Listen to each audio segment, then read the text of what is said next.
Ariel Hawani for mmarated.com, standing next to Kendall Grove. Kendall, just a couple of days away from a pretty big fight for you, right?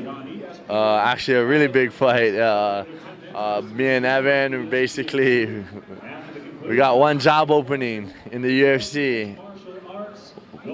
Who wants it the most? You know what I mean? And that's what it comes down to. We both got knocked out in our last fights, and like I said, we're fighting for our job.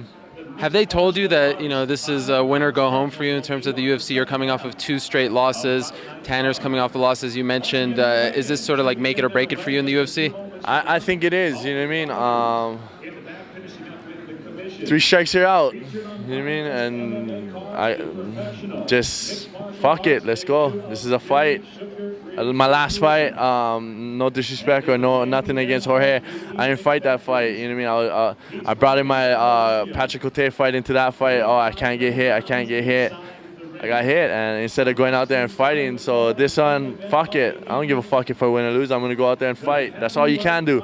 And in that road, I forgot why I truly do this sport, and that is because I love it and I fight. Fuck winning. Winning will come if I go in there and I fight and have fun with it. And I kind of lost sight of the why I really was fighting. I can honestly say it got to my head a little, the whole celebrity, whatever. But don't get me wrong, I never thought I was better than nobody, but just free shit here and there. You know what I mean? Everybody wants you to hang out and stuff, and yeah, I let that shit get to my head. But now I went back to Hawaii. I got my head back straight to where I was when I first started. I love to fight, and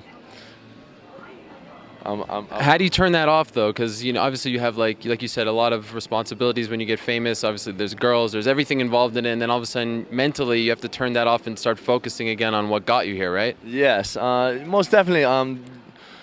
Dana White told us as soon as we got off the show, watch out for the Klingons, the guys who's gonna clamp onto you and eat you dry. And I told myself, yeah, I'll never let that happen. I'll never let that happen. But it's definitely different when you're living it. And I had to find that out the hard way. But I'm happy.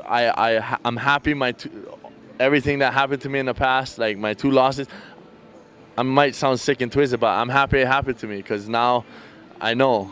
Now I can see who's really there for me and who's really there to get something from me. You know what I mean? But other than that, I can't wait to fight. I've been training with BJ Penn and BJ Penn, all the Hilo boys out in Hilo. I have a baby coming along in August. And me and Troy Mandalones, aka Rude Boy, we're opening our gym on Maui. Muscle Factory presents I&I Training Center. So you can kind of say I have 2 babies coming along after this fight. So yeah. Well, you got a lot going on. You fought in the tough finale for this season 3 show. That was a huge fight for you. This is obviously a huge fight. Which one do you feel more pressure? Because for that one, you were trying to make it in the UFC, and now you're trying to stay in the UFC. Honestly, that's another thing that I took into my last fight. I put all that pressure on winning. Pressure. I can honestly say I don't have no pressure on me. I can honestly say I don't care. I'm gonna go out there and fight.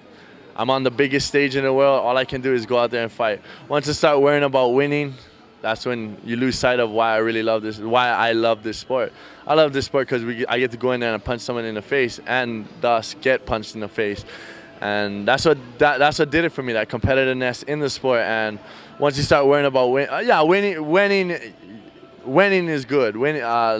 Only a stupid man would say he didn't like winning, but it'll come. That's one thing. I ain't gonna rush it. Whoever trained the hardest and whoever wants it the more will come Saturday night and win the fight. And that's just how the way the cookie crumbles. And I just told myself I'll never put that pressure on my shoulders again, never put everybody's weight. I fight for myself, my family, and for the fans who were behind me, and Team Dagger. We fight for each other, and if you're not with me, you're against me, and I don't care. I don't care about all that little shit anymore. And when you have a baby on the way, you tend to forget about all the stupid shit in life, and you actually maturing. And you can kind of say I matured a lot ever since finding out I'm having a baby girl. So that makes you grow up fast. All right, final question. Evan Tanner is obviously a former middleweight champion in the UFC, kind of trying to make his own comeback now in the sport. Quick thoughts on him? Fuck, man. I respect the guy. Don't get me wrong. I respect you, Evan. But Saturday night comes, we're fighting for a job. I'm gonna have to hate you. Don't be disrespected if I don't shake your hand. You're trying to beat me, so that's why I don't shake your hand. And but I respect you. You had 15 fights in the UFC. You were fighting in my dream before it was even my dream. You know what I mean? So it's hard. And you were the middleweight champ. You're best in the world at our weight at one point. And I have the utmost respect for you. But it's a business, and come Saturday night, let's get it on, buddy. That's all we can do is beat the shit out of each other. And I'll be the first to buy you a bottle of Jack right after the show, right after that fight, and I'll drink that bottle with you. All right, well, strong words from Kendall Grove. Of course, this Saturday night, the tough finale. Kendall Grove going up against Evan Tanner. Kendall, best of luck to you, my man. Thank you.